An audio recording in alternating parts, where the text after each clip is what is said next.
himbauan untuk bisa melakukan sholat isya berjamaah dan sholat subuh berjamaah. Wa Abu Dawud walaftu kana ka qiyami nisfi lailatin wa man shalla al-isya wal fajr fi jama'atin kana ka qiyami lailatin. Kana ka qiyami nisfi lailatin. Barang siapa sholat isya itu, barang siapa sholat subuh itu seperti menghidupkan separuh malam. Wa man shalla al-isya wal fajr fi jama'atin. Barang siapa sholat isya dan sholat subuh berjamaah, maka seolah-olah dia telah menghidupkan malam itu dengan ibadah semuanya. Makanya jangan sampai kita teledor, upayakanlah sholat isya berjamaah, subuh berjamaah. Dan tentunya himbauannya adalah semua sholat ini hanya menyebut kelebihan keutamanya subuh dan sholat fajar. Yang jelas ini adalah sholat utama antara isya dengan subuh. Saat yang berat. Berjamaah. Kemudian an Abi Hurairah, kita lanjutkan dari Abu Hurairah radhiyallahu taala anhu. Qala, beliau berkata, qala Rasulullah SAW bersabda, ya'lamuna ma walau ya'lamuna inna athqala salatin 'alal munafiqina. Paling beratnya salat bagi orang munafik. Jadi yang merasa berat salat di sini nih ya kayaknya munafik.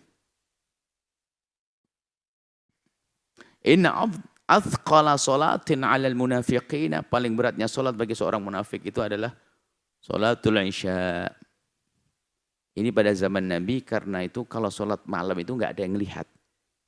Jadi di masjid Nabi enggak ada lampu.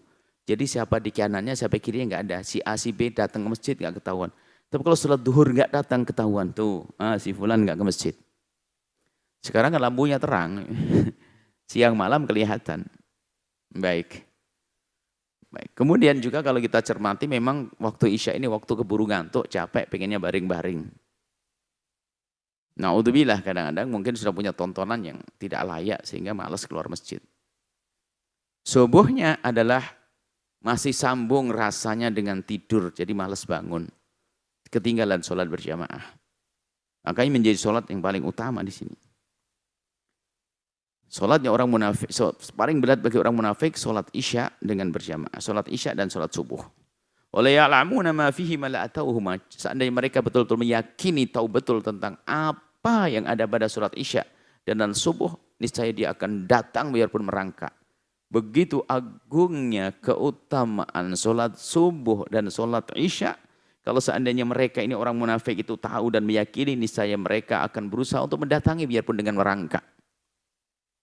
Walaqad hamamtu, dan sungguh aku telah berkeingin mau, aku hampir an amura bis sholati, menyuruh salat, fatuqam, kemudian salat didirikan dengan berjamaah, tsumma amru rajulan fasalli bin nasi, kemudian aku menyuruh satu orang untuk jadi imam. Jadi Nabi pernah berkemauan mau setiap adzan dikumandangkan, Nabi menyuruh satu orang jadi imam, yang lain salat berjamaah. Tsumma antaliq ma'i birijalin ma'ahum hisamun. Kemudian aku setelah itu, setelah orang pada sholat ini, aku akan lihat kontrol di kampung-kampung ini. Lalu membawa pengikat, membawa satu ikat kayu. Ila qaumin, kepada kaum la yasyaduna sholata, yang enggak mau sholat berjamaah. Wa uharrik alaihim buyutahum, lalu aku bakar rumahnya binari, dengan api neraka. Dengan api. Jadi sampai Nabi mengatakan, begitu pentingnya sholat berjamaah itu sampai aku itu hampir-hampir mau ke kampung, tak lihat siapa yang enggak sholat jamaah, tak bakar rumahnya. Nah, sebagian yang memahami hadis ini, sebagian memahami hadis ini, bahwasanya ini mengatakan sholat berjamaah itu wajib. Sholat berjamaah itu wajib. Wajibnya wajib ain, sebagian mengatakan itu. Nanti kita jelaskan hukumnya, kita baca dulu hadisnya. Nah, kalau begitu kita membahas dulu tentang pembahasan sholat berjamaah. Menurut, jadi ulama berbeda pendapat tentang sholat berjamaah itu sampai ada berapa. Pendapat yang pertama mengatakan sholat berjamaah itu wajib. Di samping itu wajibnya dilakukan di masjid. Kemudian ini wajib. Yang kedua adalah wajib biarpun tidak di masjid. Kemudian terbagi lagi wajib untuk wajib. Wajib menjadi wajib, namanya wajib ain. Dan yang mengatakan wajib ain ada terbagi dua. Wajib ain syarat syahnya sholat dan wajib ain yang tidak menjadi syarat sahnya sholat. Maksudnya apa? Ada pendapat yang mengatakan kalau sholatnya tidak berjamaah dianggap tidak sah. Kemudian ada yang mengatakan bahwasanya kalau sholat dilakukan tidak berjamaah tetap sah, cuman dosa. Kemudian setelah itu ada yang mengatakan sholat berjamaah adalah sunnah yang sangat dikukuhkan. Kemudian yang lain mengatakan sholat jamaah adalah fardu kifayah. Kalau sudah ada yang melaksanakan, yang lain tidak dosa. Ini banyak pendapat tentang sholat berjamaah. Di antaranya ada yang paling tinggi kita letakkan wajib. Bahkan mengatakan wajibnya di masjid. Bagi laki-laki, kecuali perempuan tidak. Dan ternyata di situ memang di sana adalah seseorang mengambil hadis sesuai dengan apa yang ia dapat, yang ia fahami. Kemudian beliau istinbat, istihad, sehingga menghasilkan hukum seperti itu. Nah, kemudian di dalam madhab kita Imam Syafi'i mengatakan, seperti kata Imam Nawawi, bahasanya sholat berjamaah adalah fardu kifayah. Ada dua pendapat yang besar dalam madhab Imam Syafi'i, sholat berjamaah adalah fardu kifayah. Artinya kalau sudah ada yang melakukan sholat sebagian di masjid, sebagian memang tidak wajib melakukannya. Cuman yang jelas dia kehilangan pahala 27 derajat. Kalau memang orang rindu kemuliaan tentu dia akan berbondong-bondong. Yang kedua adalah sunnah muakkadah yang sangat dikukuhkan. Sunnah muakkadah, sunnah yang sangat dikukuhkan. Inilah efek daripada pemahaman ini, padahal pemahaman ini kan sudah cukup untuk memotivasi kita untuk beribadah. Karena apa? Fardu kifayah. Sunnah muakkadah. Sunnah yang sangat dikukuhkan. Jadi orang-orang yang perindu Allah itu, kalau membaca sunnah bagaimana? Ayo jangan tinggalkan ini. Kenapa? Ini adalah sunnah. Menghargai betul sunnah. Tapi hari ini orang sudah mulai belajar ilmu tuh ngentengin, kan cuman sunnah. Ini kan beda. Orang dulu mengagungkan sunnah, kita meremehkan sunnah. Sehingga sholat jamaah menjadi ogah-ogahan. Bahkan mungkin orang punya ilmu. Seorang pembimbing, seorang ini, Masya Allah, tidak melakukan sholat berjamaah. Aneh. Apakah harus dikasih madhab Imam Ahmad bin Hanbal yang mengatakan sholat berjamaah wajib? Agar dia rajin, karena ada suri toladan. Suri toladan seorang ayah terhadap anak-anaknya, seorang guru kepada muridnya. Nah, ini adalah masalah ketulusan kepada Allah. Bahkan sebagian ukurannya di sini. Ketulusan seorang pembimbing, seorang guru, seorang ini. Karena dengan sholat berjamaah, termasuk hikmah sholat berjamaah sendiri, biarpun bukan di kalangan santri dan sebagainya, hikmahnya adalah untuk bisa bertemu hati, mungkin bisa berkomunikasi, saling kenal setelah sholat kan, selesai sholat, bisa saling bertemu dan ngobrol dan sebagainya. Nah, maka di dalam urusan misalnya dunia pesantren, seorang guru, seorang ustadz, ini adalah kesempatan untuk saling sambil melihat santri-santrinya, melihat anak-anaknya, anak santrinya, melihat perkembangannya, melihat keadaan mereka. Di saat melakukan sholat, setelah sholat. Bahkan setelah sholat sendiri pun disunnahkan seorang imam menghadap ke jamaah. Biarpun menghadapnya tidak sempurna, menjadikan kiblat di kirinya, jamaah di kanannya sehingga melihat. Sehingga ada sahabat Nabi itu pengen di tempat yang di belakang Nabi agak sedikit ke kanan. Kenapa? Setelah habis sholat langsung Nabi menghadap ke wajahnya. Jadi disunnahkan bagi imam, kalau habis sholat berjamaah, jadi makmum, jadi imam, itu tolonglah jangan ditinggal makmum menghadap ke kiblat terus sampai doa. Ini menunjukkan memang imamnya kurang ngaji, hanya lulusan dia lomba adzan itu kayaknya itu. Nah, itu harus ada fikihnya sedikit lah. Kalau imam waktu lomba adzan tentang suaranya bagus ya, punya Al-Qur'an. Jadi dianjurkan setelah Assalamualaikum, setelah Anda melakukan sholat jamaah, dianjurkan seorang imam menghadapkan dirinya kepada jamaahnya asalkan satu jenis kelamin. Jika di belakangnya ada perempuan menjadi tidak disunahkan lagi. Baik. Ini, nah kemudian bagaimana dengan Imam Syafi'i tentang hadis tadi mau dibakar? Dijawab itu tidak dibakar beneran, hanya mau berandai. Seandainya kayak seolah-olah mau saya bakar. Tapi kenyataannya waktu itu ada orang tidak berjamaah tidak dibakar oleh Nabi. Berarti sholat berjamaah tidak wajib ain seperti yang disebutkan tadi. Kemudian ada juga satu riwayat suatu ketika hadis sahih. Ada orang datang ke masjidnya Nabi SAW. Nabi sholat berjamaah, cuman orang itu kelihatan tidak sholat. Kemudian Nabi bertanya, kenapa kamu tidak sholat? Dia menjawab, laqad shallaina fi rihalina. Kami sudah sholat di rumah kami ya Rasulullah. Karena sudah sholat ya Nabi memberikan berita kebaikan saja. Lalu Nabi mengatakan, idza shallaitum fi rihalukuma, kalau kamu sudah sholat di rumahmu, di rumah kalian, wa adraktumal jama'ata, kemudian ke masjid kok menemukan sholat berjamaah, wa sholliya ma'ahum, sholatlah berjamaah dengan mereka, takunu lakuma nafilah, maka itu akan menjadi sholat sunnah. Kalau sholat berjamaah wajib, maka niscaya Nabi langsung memerintahkan jamaah, sholat sendiri enggak dianggap. Tapi itu pun tidak dilakukan Nabi.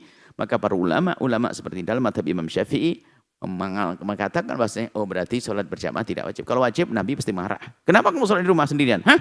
Kan begitu. Tapi ternyata Nabi tidak hanya menghimbau kalau kamu mau mengulang sholat dengan berjamaah maka bagi munafilah. Dan ini juga dasar hukumnya mengulang sholat dengan berjamaah khususnya untuk menolong orang. Jadi jangan sholat. Anda ingin sholat sendiri di rumah. Ketemu di masjid sholat berjamaah, Anda sholat dengan mereka. Nah, ini keutamaan bagi Anda. Kemudian satu hadis lagi, fa ayyuma rajulin adrakathu as-salatu, siapapun yang menemukan sholat, waktu sholat, shalla, maka hendaknya dia sholat haitsu kana, dimanapun. Artinya, biarpun tidak berjamaah dan sebagainya, jangan sampai tidak melakukan sholat. Tapi kami kembalikan kepada pembahasan yang pertama bahwa sholat berjamaah adalah sangat penting, pahalanya berlipat-lipat. Jangan sampai kita tidak rindu melakukan sholat berjamaah. Ini urusan-urusan hati, urusan iman, urusan kerinduan kepada Allah Subhanahu wa ta'ala. Hadis berikutnya.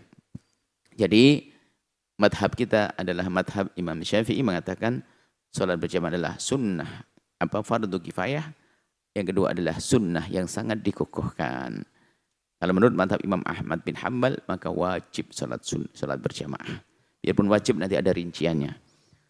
Baik, yang ke hadis selanjutnya 113. Wa'an Abi Darda, dari Abi Darda radhiyallahu ta'ala anhu.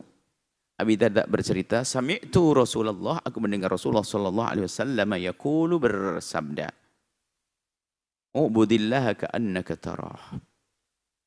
Beribadah kepada Allah seolah-olah engkau melihatnya. Seolah-olah melihatnya itu bagaimana? Ya tentunya melihat, seolah-olah melihat, seperti orang melihat, menghadapnya, khusyuknya. Dan tentu kita tidak akan bisa melihat Allah di dunia. Cuman seolah-olah kan. Ya kan? Itu kalau dengan Allah. Sebetulnya dengan yang lainnya, menggambarkannya begini. Ente kalau sudah seolah-olah, siapa yang paling ditakuti itu? Kalau ada, seolah-olah ada. Jangan harus melihatnya. Anggap ada, seolah ada algojo di sini. Orang yang mukulmu. Oh, ada pengawas, ada mata-mata, seolah-olah waspada. Ya kurang lebih seperti itu maknanya. Seolah-olah melihat Allah, tapi kita tidak bisa melihat Allah di dunia. Dan itu juga disadari oleh baginda Nabi, maka hadis selanjutnya kalau bicara tentang ihsan, fa illam takun tarahu, di sini juga fa illam takun tarahu nam la nara. Ya Rasulullah, betul kami tidak bisa melihat. Lalu apa yang kami lakukan? Pertama, seolah kamu melihat. Jika kamu tidak bisa melihat Allah, fa innahu yarak. Cukuplah kamu sholat sebagai orang yang merasa bahwa dia dilihat oleh Allah. Bagaimana keadaanmu, bagaimana gayamu, bagaimana gerak-gerikmu. Kalau kamu merasa dilihat oleh Allah, itu yang terpenting. Fa illam takun tarahu fa innahu yarak. Maksudnya ini adalah himbauan untuk meningkatkan kualitas kekhusyuan. Wa'udud nafsaka fil mauta. Dan anggap saja kamu itu bersama orang mati. Ya, orang mati. Ya. Orang mati bagaimana? Ya mereka orang mati kalau sudah di hadapan. Mati di hadapan. Kalau orang mati nggak bisa ngapa-ngapain, diem dengan kekhusyuan, nggak macam-macam. Wa iyyaka da'watal madlumi fa innaha tustajab. Ini lanjutan hadis.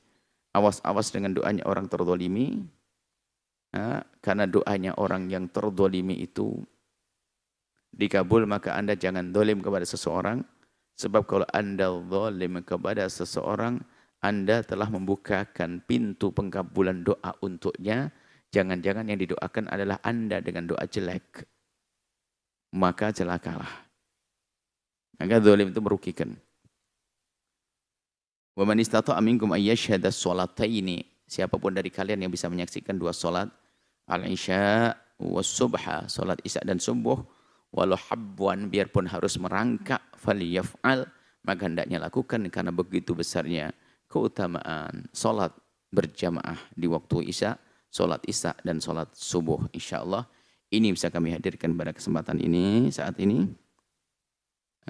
Salat berjamaah habis ini. Semoga Allah memberikan ilmu yang manfaat, pemahaman yang benar. Wallahu a'lam bissawab.